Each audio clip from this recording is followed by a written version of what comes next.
Hello ladies and gentlemen, and welcome back to my channel. Today in this video we are going to make the Wolf of Wisdom totem from Brother Bear.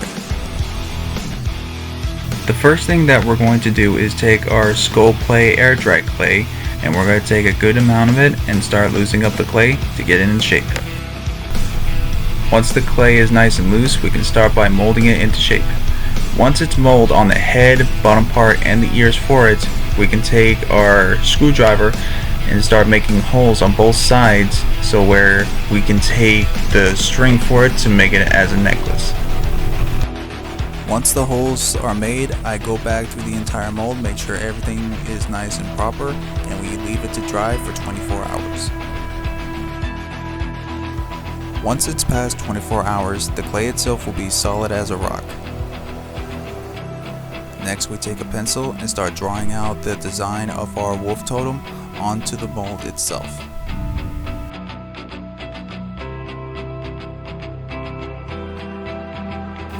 Once I place all the design on the mold, we can now go to our Dermal Tool, set the setting speed onto 4, and now we can start by carving our mold into shape. I'm going to start by carving the bottom part of the totem so I can get that in shape first.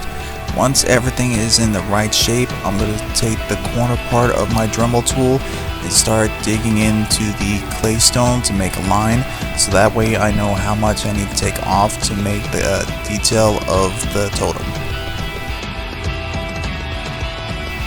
Once the lines are made, I can take my Dermal Tool and make a deep carving into the totem.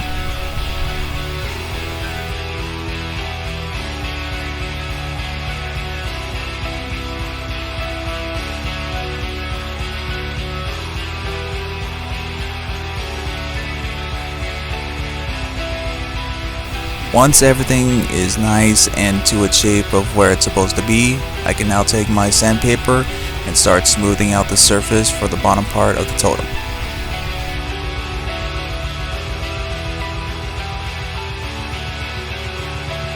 Once everything is sanded down nicely, I can now take my sharp Dremel bit and start carving in the extra details that needs to be carved in, including the center part. And also going back as well by making some curved details around the center, and also taking the extra materials to make the part of it smooth.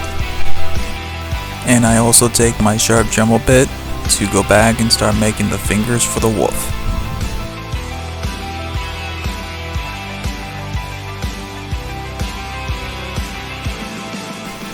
After everything is nice and smooth on the bottom part of the totem, I use my sandpaper again to make sure every part of it is smooth. After it's all sanded down, I take my pencil once again and draw the design at the bottom part of the totem for that extra detail that's on the design. Once the design has been drawn, I take my sharp Dremel bit again and start drawing out the line and taking the material out to make that nice detail at the bottom.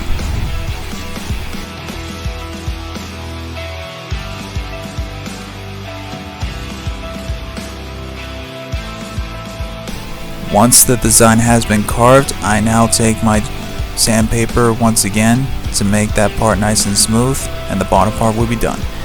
And after that, I now start at the top part, and now I'm going to work on the top part of the ears and also the head as well, making sure that sharp point of it stays exactly the same, and also work on the ears as well on the inside. I also take my Dremel tool and start carving the back as well. I also made sure that the 3D effect for the arm still has that beautiful look on both sides for the totem. Working on the edge of the head on both sides, including the ears, were a bit tricky, but I managed to make sure I took my time and patience in getting those sharp angle details on both the head and the ears as well.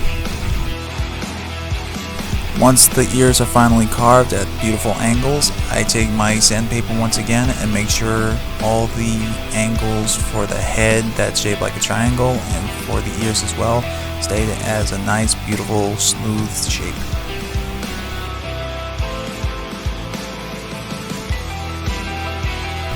Once sanded down, the next thing I have to do is by taking my Dermal Tool and start working on the snout and giving it that nice angles on all sides. This will also be a repeating process of dremeling by carving and also sanding down to get it to the perfect shape it needs to be for the snout.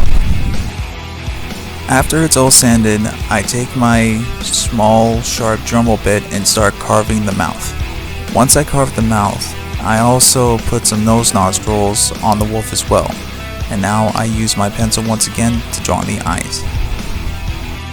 Once the eyes are drawn, I now take my round Dremel bit to carve in the eyes, and I take my sharp Dremel bit to carve in the sharp features on the eyes.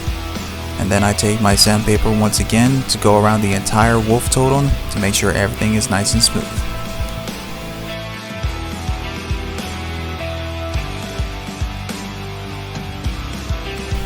After carving the totem is finally done, we now take white and black paint to mix it as a dark gray color. We are also going to make sure that the color for the wolf totem is lighter than the dark gray color, and this will take at least 2 or 3 coats of color to make sure it's the color that we want.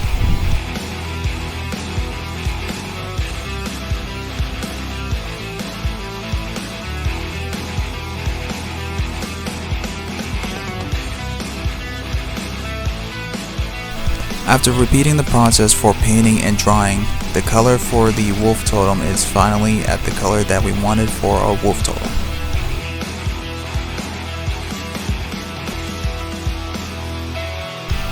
Our last thing to do is by taking our ball of twine, getting it to the length that we want, cut the amount of it off, and start by taking the twine and putting it through our totem. And after tying off our twine to make the necklace part, we're now going to take our scissors and cut off the rest of the twine.